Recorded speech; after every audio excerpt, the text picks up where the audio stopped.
very sad day for me. Your Paradise.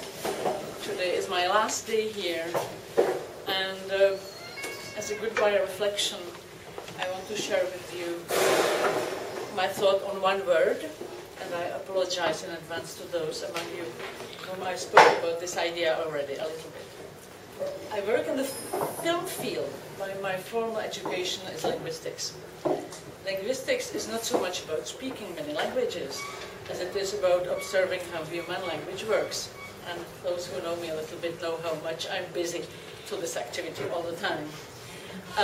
In my first week here, I have noticed something that you are probably not at all aware of. You folks who are sitting here never use the word difficulty or difficult. Instead, you use the word challenge and challenging. Now, as you probably all know, I was born in the old world. So old that neither the country nor the political regime do not exist anymore, Hashem. Which sometimes gives me the feeling of being a historical monument, which for women is not such a great feeling. But, and in the old world, on the old continent, we do not use the word challenge. We say difficulty and difficult. I see some laugh. The word difficult is a negative one. When I hear the word difficult, I see already something I'll probably not be able to manage. I'm tired in advance. I don't have any strength. I feel the pain. And the etymology of the word is indeed unpleasant or painful. The word challenge, on the contrary, invites you to a competition with yourself. It tells you that you are strong.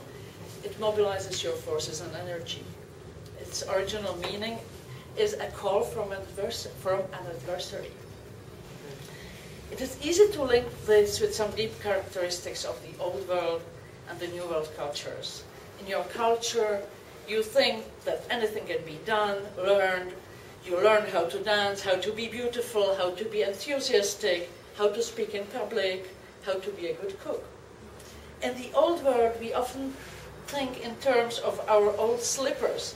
I wasn't taught that. It's not my world. In my family, we don't do this. We don't know how to do this. The word challenge does exist in French and in Hebrew. It's Edgar, for those who don't know it. But it's not used in this acception.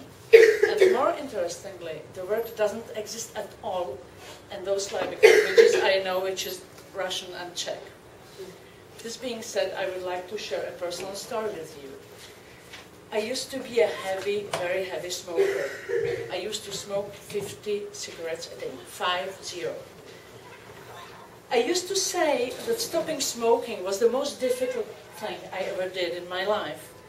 But as a result of my part this year, from now on, I will say it was the most challenging thing I ever did.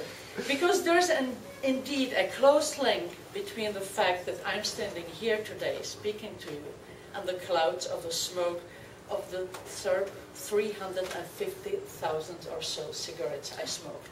I didn't count them when I was smoking. I counted them yesterday.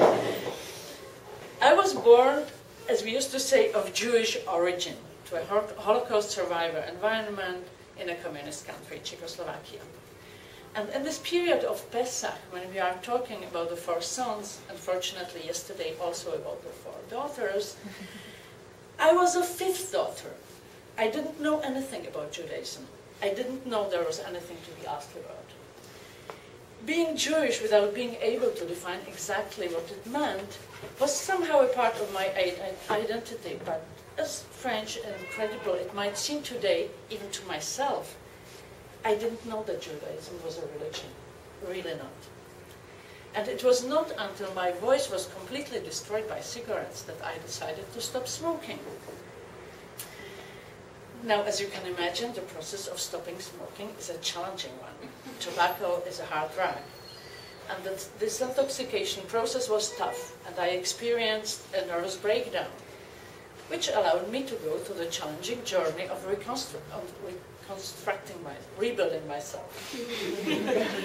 On my age endeavor, my story of leaving Czechoslovakia as a political refugee and recreating myself a new life, new identity in France. And also, maybe mainly, the story of my forgotten or unfulfilled Judaism. One day I happened to read a newspaper story about second-generation Holocaust survivor groups. I had never heard about such a thing. I found one and enrolled in it. With the help of the group, I understood how much it was important to discover what Judaism was about. I realized that during my previous life, I had been looking for something without even knowing it. I had been sitting on a treasury filled with banknotes I didn't know the value of.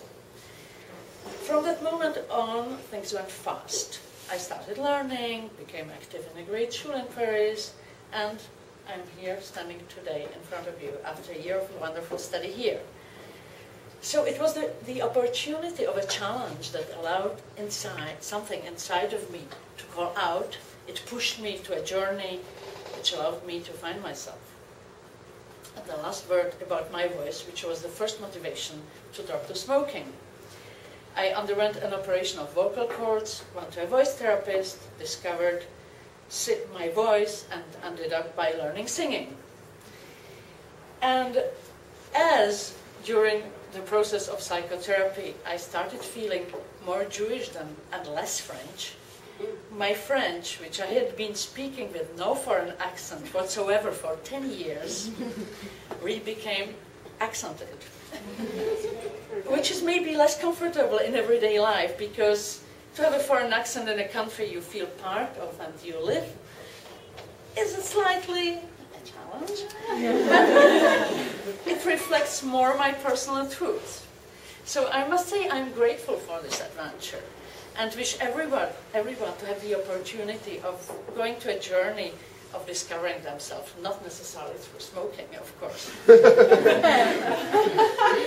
So it was great being with you here. I'm grateful for every one of the conversation I've had with many of you, of every minute of the wonderful teachings and learnings that I've had the privilege to have here, and I'm really going to miss you tremendously. Thank you. ושותה בעברית קפה, משלם בעברית ביוקר על כל דבר שאני